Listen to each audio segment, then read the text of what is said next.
ഇടുക്കിയിലെ അണക്കെട്ടുകളിൽ ജലനിരപ്പ് ക്രമാതീതമായി കുറയുന്നു. മിക്ക അണക്കെട്ടുകളിലും സംഭരണശേഷിയുടെ 40% താഴെ മാത്രമാണ് വെള്ളമുള്ളത്. തുടർച്ചയായി വേനൽമഴ ലഭിച്ചില്ലെങ്കിൽ വൻ പ്രതിസന്ധി ഉടലെടുക്കുവാൻ സാധ്യത. കഴിഞ്ഞ ദിവസത്തെ കണക്ക് പ്രകാരം ഇടുക്കിയിലെ ജലനിരപ്പ് 2335.78 അടിയാണ്. സംഭരണശേഷിയുടെ 34.36% മാത്രം വെള്ളമാണ് ഇടുക്കിയിലുള്ളത്. ഇടുക്കിയുടെ ഡൈവേഷൻ ഡാമായ കല്ലാർ പൂർണ്ണമായും വറ്റിവരണ്ടു. ഇരട്ടയാറിൽ 20% താഴെയാണ് ജലനിരപ്പ്. പന്നിയാർ ജലവൈദ്യുത പദ്ധതിയുടെ ഭാഗമായ പൊന്മുടിയിൽ 36.81% വെള്ളമാണുള്ളത്. ഏതാനും ആഴ്ചകൾക്ക് മുമ്പ് പന്നിയാർ പദ്ധതിയുടെ ഭാഗമായ ആനയിറങ്കൽ ഡാം തുറന്നുവിട്ട് പൊന്മുടിയിലേക്ക് വെള്ളം എത്തിച്ചിരുന്നു. പന്നിയാർ പവർ ഹൗസിൻ്റെ ഭാഗമായിട്ട് നമുക്ക് 2 ഡാമുകളാണുള്ളത്, ആനയിറങ്കൽ ഡാമും പൊന്മുടി ഡാമും.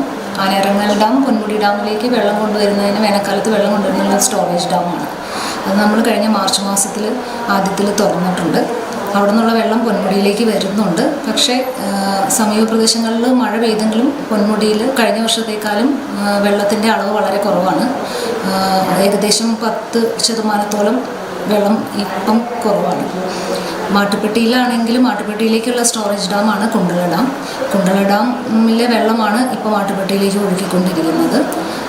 അവിടെയും പവർ ജനറേഷൻ, പള്ളിവാസൽ പവർ ഹൗസിൻ്റെ പവർ ജനറേഷന് വേണ്ടിയിട്ട് ഉപയോഗിച്ചുകൊണ്ടിരിക്കുന്നു. അവിടുത്തെ ലെവൽ ഏകദേശം ഒരുപോലെയാണ് നിൽക്കുന്നത്.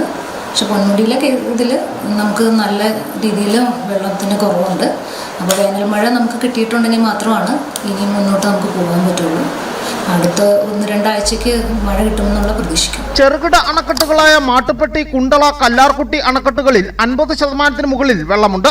കുണ്ടളയിൽ 70.46%, കല്ലാർകുട്ടിയിൽ 74.03%, മാട്ടുപ്പെട്ടിയിൽ 53.57% വെള്ളമുണ്ട്. കഴിഞ്ഞ മഴക്കാലങ്ങളിൽ അണക്കെട്ടുകളിൽ അടിഞ്ഞുകൂടിയ മണ്ണും ചെളിയും നീക്കം ചെയ്യാത്തതിനാൽ മിക്ക അണക്കെട്ടുകളിലെയും സംഭരണശേഷിയിൽ കാര്യമായ വ്യത്യാസമുണ്ടെന്നും ആരോപണമുയരുന്നുണ്ട്. കഴിഞ്ഞ ദിവസങ്ങളിൽ ഇടുക്കിയിൽ വേനൽ മഴ ലഭിച്ചെങ്കിലും അണക്കെട്ടുകളിലേക്ക് കാര്യമായി വെള്ളമൊഴുകിയെത്തിയിട്ടില്ല. News bureau, Udumbanchola.